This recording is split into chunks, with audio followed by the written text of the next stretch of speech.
Ci sono più di 2000 famiglie che stanno aspettando la graduatoria definitiva e ovviamente l'assegnazione.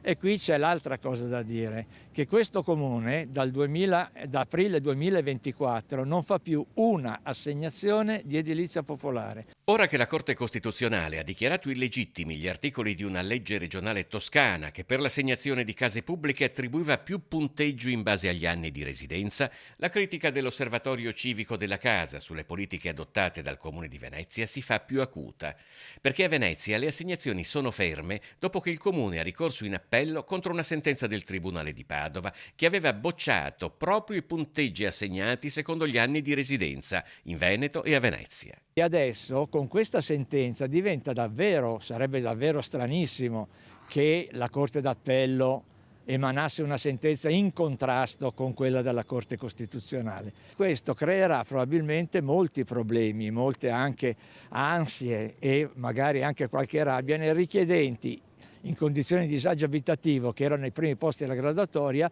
e che magari si troveranno invece in una posizione che li esclude sostanzialmente dall'accedere alle case popolari. Sul fatto che a Venezia questa sentenza della Corte Costituzionale bloccherà le assegnazioni di case che si basavano tra l'altro sul punteggio di residenzialità è d'accordo anche il presidente di Insula Fabio Raschillà, che critica duramente la decisione della consulta.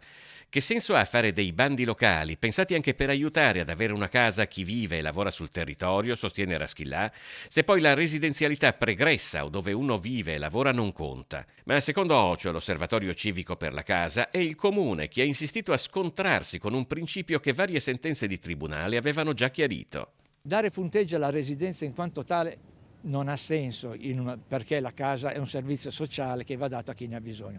Però hanno detto, premiamo comunque la stanzialità, la residenza, però abbinandola al bisogno abitativo. Come?